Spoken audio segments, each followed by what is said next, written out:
Asylum pala, Harry Roque. Asylum, amnesty, kahit anong gawin nyo. Kupal ka, Harry Roque. Kahit alin doon. Ha? Kahit asylum, amnesty, kupal. Wala kang puso, hayop ka! Oh, may nagsasalita. Talunin nyo na lang sa 2028. Napakabobo talaga ng mga DDS. Baka nga 2026 di na umabot. Aray! Aray ko! Talunin sa 20. Napakabobo talaga ng DDS. Sa tingin mo, aabot pa tayo ng 2028? Kupal! Aray ko! Bobo ng mga DDS, no? Ang bobo. Talunin daw. Eksklusibong sumagot ang self-confessed bagman ni Vice President Sara Duterte na si Ramil Madriaga sa mga kumo-question sa kanyang pagkatao at motibo ng kanyang expose. Katunayan, dinagdagan pa niya ang kanyang mga revelasyon kung saan may 2 senador at 4 na congressman ang hinahatiran daw niya ng pera mula sa POGO at drug operations. Hello, super ate! Ikaw ba yon? 2 senador, 4 na congressman, super ate! May eksklusibong umaarangkadang balita si Maan Macapagal. Ilang araw matapos may sa publiko ang sinumpaang salaysay ng umano'y self-confessed bagman ni Vice President Sara Duterte na si Ramil Madriaga. Isinumite na ito sa Office of the Ombudsman para maimbestigahan. Ayon sa kanyang abogado na si Attorney Raymond Palad, ito ang pagbabatayan ng anumang administratibo o kriminal na kasong maaaring isampa sa mga personalidad na inilahad ni Madriaga sa kanyang salaysay. Na nagpayo na kailangang i-file yan sa ombudsman kasi affidavit lang yan eh. Pag hindi mo i-file yan sa proper government agency, parang ang lilitaw niya na naninira ka lang. So, we advise him na dapat dali natin sa authority yan, i-file natin, para sila magko-conduct ng nararapat na investigation or fact-finding para ma-expound pa or malaman nila, ma-verify nila mismo sa kanya yung lalim at katotohanan ng mga kwento niya. Ayan na ha. Alam nyo, yung senador na to, matindi to. Mauugulat kayo. Although alam ko na, hindi ko pwede sabihin kasi nga, delikado pa. Hayaan nyo si attorney magsabi. Hindi naman ako attorney ni Madriaga eh. Di ba? Hindi ako attorney. Hayaan mo siya magsabi, okay? Yan ang po purpose niya. Pero kasabay niyan, ang paglutang ng tanong ng publiko sa paglabas ni Madriaga. Ano ang kanyang motibo? Bakit ngayon lang? At may kaso at nakakulong kaya't questionable para naman sa iba ang kanyang kredibilidad at integridad. Naisa na naming kapanayamin si Ramil Madriaga sa loob ng piitan pero sabi ng kanyang abogado, bawal na bawal ang magpasok ng kamera o cellphone sa loob ng BJMP.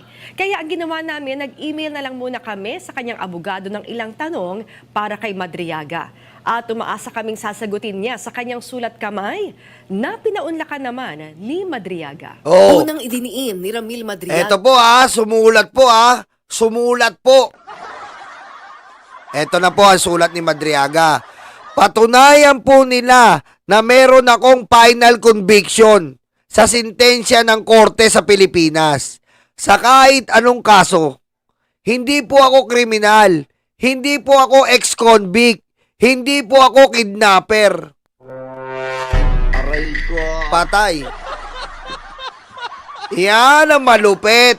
Sumasagot si Madriaga. Pero nasa si Gutesa, wala. Eto po sumasagot. Eto po may affidavit. Eto po may notaryong totoo. Aray ko! Diretso. Hindi siya kriminal o ex-convict. Hindi rin siya kidnapper. Wala raw siyang final conviction saan mang korte sa mga kasong kinaharap niya. Sabi ni Madriaga, isa siyang professional security provider, naging protection agent ng PNP at nagsilbing tagapayo o political consultant ni MC. Kita mo? Professional security provider siya. Oo, tama naman yung mga DDS sa bagay. Nagaano ng mga security guard. Pero hindi nila alam ng mga bobo na to meron po security provider na nagbibigay po talaga ng security na hindi lang pang security guard. At saka ba't nyo naman minamaliit ang mga security guard kung security guard lang si kung security guard lang si Madriaga? Eh paano kung security guard na to magaling bumarel? Oh, pakabobo nyo eh, diba? Oh. Oh, paano yung security guard na to magaling bumarel? Pakabobo. Ay, naku, security guard ka lang pala eh. Putik, mga bobo. Ni Madriaga, isa siyang professional security provider, naging protection agent ng PNP at nagsilbing tagapayo o political consultant ni MC. Ang kanyang codename para kay dating Pangulong Rodrigo Duterte. Ah, Digong! Kilala mo naman pala eh. Oh. Kilala mo naman pala, Digong eh. Si Digong kasi nagregalo nito kay Sara eh. Pero gaano nga ba siya kalapit sa pamilya Duterte? Aniya, kaibigang matalik siya ng dating Pangulo at pinaalalayan sa kanyang anak na si VP Sara. Oh, at di ba? Very, very best friend niya, si Rodrigo Roa Duterte. Niregalo ni Digong si Madriaga kay Sara. Para nga sa national level natatahakin ni Sara Duterte. Kasi dito na po mag-uumpisa, magdudugtong talaga yung kwento eh. 'Di ba? Magdudugtong na yung kwento. Dito po, na pagtatangka na ni Sara sa national level, si Ramil po ang inatasan ni Digong para po mag-asikaso, mag-provide kay Sara ng mga kakailanganin niya. 'Di ba? Yan po ang trabaho ni Ramil. 'Di ba? Diretso. inutusang i-profile ang lahat ng mga taong nakapaligid sa bise. Oh, 'di ba? Siya yung profiling kasi nga magaling siya sa Intel. So siya yung profiling kasi Intel siya eh. Ayon kay Madriaga, para sa kanya, malaki nang ipinag-iba ngayon ng Vice President. Sabi ni Ramil, hindi po ganyan dati si BP Sara. Marami na po kasi lumalason sa isipan niya. Mahilig po siyang magtiwala parang tatay niya. Naaabuso po. Ay! Aray ko. Yan. Yan na. Si Sara Duterte po, hindi daw talaga dating ganyan. Ngayon, nalalason na. Ay, syempre. Nalalason talaga. O, diretso. Presidente na dati niyang pinaglingkuran. Labi siyang pinagtiwalaan ng dating Pangulo sa mga aniyay sikretong operasyon sa Luzon at Visayas. Siya ang nagpo-profile sa mga taong nakapaligid sa dating Pangulo. Siya rin ang nagre-resolba anuman ang maging palpak sa politika. At ang pagpondo sa Opla na double barrel na siya raw ang naghahatid ng pera. Patay! Eto na mga DDS ha. Sa EJK, may papel din si Ramil Madriaga. May papel. Eto na nga po yung Quadcom. Eto yung missing link natin sa Quadcom. Eto ang missing link sa Quadcom. 'Di ba? Kasi nga, kung mapapansin nyo, eto noong etong si Bongo at yung bataan niya na babae, nanggagaling sa kanila ang pera, wala po tayong napapansin na nag-aatid kina Leonardo. Hindi po natin napapansin sino yung mga taong nag-aatid kila Leonardo ng pera kapag may napapatay ang mga kapulisan. Diba? May missing link eh. May missing link. At eto na nga si Ramil. Siya yung missing link sa Quadcom. Siya yung missing eh. Siya yung hindi natin napansin na kulang sa istoryang ito. Si Ramil Madriaga. Diretso. Ang mga patunay niya rito, ayon kay Madriaga, 2017 nang bigyan siya ng cellphone ng dating Pangulo na nagsilbing diary niya na mga detalyadong assignment o misyong ipinagawa sa kanya. Nako, delikado. Nasa iPhone X daw niya ang mga ebidensya niya sa pamilya Duterte. Aray! Aray ko. Nako! Nasa iPhone X! Nako! Sakap naman nito mga DDS! Sabi niya, nasa iPhone X ko po from 2018 to 2023 ang mga pictures na niregalo sa akin ni PRRD ang cellphone na naidraft ko po doon. Lahat ng assignment ko, mission ko from 2016 to 2023, doon ko po nilipat lahat ng nasa diary ko sa cellphone ko. Dahil na din po sa payo ni Digong para hindi makita ang, para hindi ma'am akita ng aking may bahay. Para hindi daw po makita ng kanyang may bahay sa pool. 2018 hanggang 2023. Ito ang payo sa kanyang nakatatandang Duterte para hindi malam ng asawa ni Madriaga ang kanyang mga aktibidad. Narito rin lahat ng record mula 2017 hanggang 2023, mga larawan ng pick-up, drop at delivery ng mga pera. Patay! Ayon kay Madriaga, kabilang nasa nahatiran niya ng pera ang 2 senador Oy! at 4 na kongresista. Oy! Ayon kay Madriaga, nagsimulang manamlay ang relasyon niya sa mga Duterte nang tulungan niya ang mga magsasaka sa Mariveles, Bataan. Patay! Aray! Nagdudugtong lahat, oh! Nagdudugtong connecting the dots! Biro nyo po yun, ha? Biro nyo po yun, ha? Inuutusan siya ni Digong. Lahat ng dinilibiran niya, dokumentado, pati yung 2 senador at yung 4 na congressman. Dokumentado. Dokumentado po. Ayun nga po yung nasa NBI. At ipapasampi na yan ni Ombudsman. Maganda-ganda istorya to. Ito lang pala ang tatapos sa istorya ni Sara Duterte. Isang iPhone X. Madriaga, kabilang nasa nahatiran niya ng pera ang 2 senador at 4 na kongresista. Ayon kay Madriaga, nagsimulang manamlay ang relasyon niya sa mga Duterte nang tulungan niya ang mga magsasaka sa Mariveles, Bataan na nawala ng lupa dahil sa kasong land grabbing umano upang gawing Pogo Township na itinuturo nila kay dating presidential spokesperson Harry Roque. Motibasyon niya sa pagsiwalat ng nalalaman niya ay para matigil ang Pogo operations at drug syndicates sa bansa. Wala ring pumilit, nanakot o ipinangako kapalit ng kanyang salaysay. Hiling lang niya ay mapalitan ang judge sa kanyang kaso. Inihahanda na rin niya ngayon ang kanyang 2nd salaysay na maglalaman pa ng mga dagdag na impormasyon na susuporta sa nauna niyang revelasyon. Naku! It's not just once! But, oh my... Naku po! Hindi pa pala yun. Meron pang kadugtong. Anak, sa una pa nga lang nanginginig na, nalulupasay ng mga DDS pa. Naku po! Naku po, DDS! Magpakamatay na kayo! Aray ko. Putek, may pangalawa pa pala sa pool. Abangan ang part 2 ng aking eksklusibong panayam kay Ramil Madriaga dito lang sa PRTV. Oh! Ang galing, no? Yan mga DDS. Nai-interview si Ramil Madriaga. Nai-interview. Aray ko. Legit.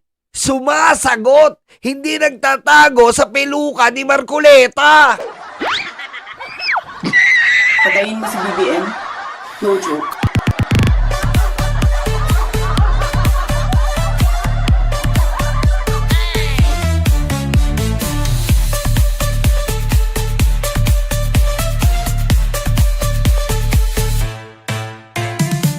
Diba? Oh, yan. Abangan po natin ang istoryang ito. Ha?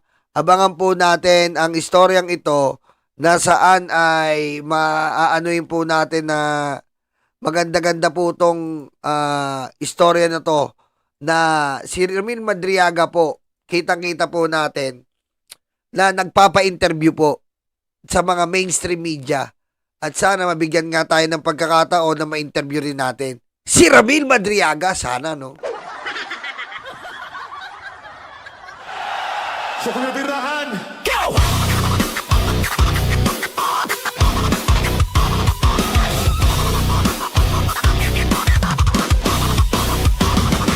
Kawawang publiko, grabe na! Okay, sa mga gusto pong bumili ng t-shirt, i-PM nyo lang po ako dyan sa Tamsky Nyolo, Tita Missy sa FB. Ayun po, i-PM nyo po ako dyan. Marami pa pong t-shirt and PM nyo lang po ako para po sa mga order nyo. And magkita-kita po tayo susunod na live. Medyo busy po tayo at hindi ko po alam kung makapag-live ako bukas or mga 2 days. Basta update ko na lang po kayo, makapag-live tayo. Medyo may importante lang po tayong lakad. Okay, magkita-kita po tayo susunod na live ha. Maraming salamat po. Ito nilalaso ng isipan, grabe na kayo. Kailangan wakasan ng katampalasan para mailigtas natin mamamayan. Mamameke ka ba? Birahin na yan. Utak-utak ka ba? Birahin na yan. Kultong dedes, birahin na yan. Birahin na yan. Birahin na yan. Walang takot, sino ka man. Basta para sa katotohanan. Heto na, handa ka na ba? Tabing gawad, dito na birahan kaya. Walang takot, sino ka man. Basta para sa katotohanan. Heto na, handa ka na ba? Tabing gawad, dito na birahan. Hey! Hey! Kamusta nga alipin na magatae? Umiyak na ba? Hindi mapakali. Yung tatayaw na itim ang itlog, nalalapin na pala siyang masunog. Una sa rehas garapon, lahi ni Satanas garapon. Bilanggong karton, garapon, garapon, garapon. DDS talagang luga, DDS talagang tangga, DDS kadiring ulupong, DDS tumigil at tumbong. DDS talagang luga, DDS talagang tangga, DDS kadiring ulupong, DDS tumigil at tumbong. Kapag mali pinagtatanggol nila, kapag tama sinisira nila. Si Fiona huwag daw makakanti, buhusan ng asin na mga bulati. Bunas sa rehas garapon, lahi ni Satanas garapon. Bilanggong karton, garapon, garapon, garapon, garapon. DDS talagang luga, DDS talagang tangga, DDS kadiring ulupong, DDS tumidila tumbong. DDS utak luga, DDS tangga tangga, DDS utak luga, DDS tangga tangga. Kapag mali pinagtatanggol nila, kapag tama sinisira nila. Si Fiona wag av makakanti, buhusan ng asin na mga bulate. Bunas sa rehas garapon, lahi ni Satanas garapon. Bilanggong karton, garapon, garapon, garapon, DDS utak luga, DDS tangga tangga, DDS utak luga, DDS tangga tangga, DDS utak luga, DDS tangga tangga, DDS utak luga, DDS tangga tangga. Kapag mali pinagtatanggol nila, kapag tama sinisira nila. Si Fiona wag daw makakanti, buhusan ng asin na mga bulate. Bunas sa rehas garapon, lahi ni Satanas garapon. Bilanggong karton, garapon, garapon, garapon, DDS talagang luga, DDS talagang tangga, DDS kadiring ulupong, DDS dumidila tumbong. DDS talagang luga, DDS talagang tangga, DDS kadiring ulupong, DDS dumidila tumbong. Sa loob ng bansa, mga lugo, wala argumento, mga timawa. Peke mga kwento, mga bobo, nakikinig sa tae at ang gongo. Sa loob ng bansa, mga lugo, wala argumento, mga timawa. Peke mga kwento, mga bobo, nakikinig sa tae at ang gongo. Bunas sa rehas garapon, lahi ni Satanas garapon. Bilanggong karton, garapon, garapon, garapon, DDS utak yuga, DDS tanga tanga, DDS utak yuga, DDS tanga tanga, DDS utak yuga, DDS tanga tanga, DDS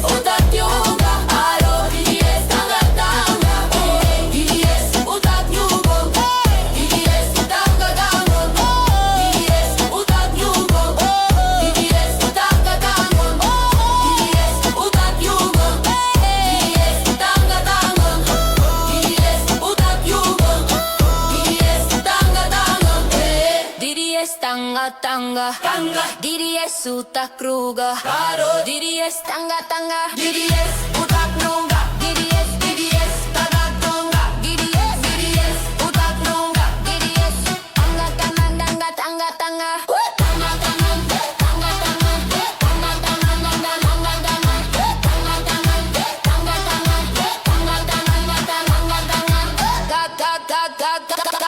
Kapag mali pinatatanggol nila, kapag tama sinisira nila. Si Fiona wag na makakanti, buhusan na gasin ng mga bulate. Una sa rehas garapon, lahi ni Satanas garapon, bilanggong karton garapon DDS talagang noga, DDS talagang tangga, DDS kadiring ulupong, DDS tumidila tumbo, DDS talagang noga, DDS talagang tangga, DDS kadiring ulupong, DDS tumidila tumbo. Salot teman sa mga luga, wala argumento nga timawa, peke mga kwento mga bobo, nakikinig sa tayat ang bobo. Salot teman sa mga luga, wala argumento nga timawa, peke mga kwento mga bobo, nakikinig sa DDS utak nungga, DDS utang tangga, DDS utak nungga, DDS utang tangga, DDS utak nungga, DDS utang tangga, DDS utak nungga, DDS tamadangga. Kapag mali pinatatanggol nila, kapag tama sinisira nila. Si Fiona wag daw makakanti, buhusan ng asin ng mga bulate. Puhuna sa rehas garapon, lahi ni Satanos garapon, bilanggong karton garapon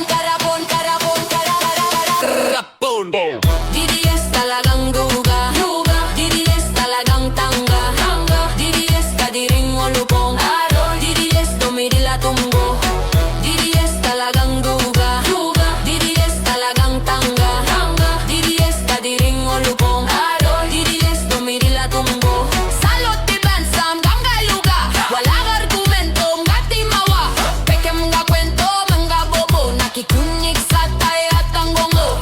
Salot tiban sa mga luga, walang argumento nga timawa, peke mga kwento mga bobo, nakikunig sa tayat ang gongo. Una sa rehas garapon, lahi ni Satanos garapon, bilanggong karton garapon DDS talagang nuga,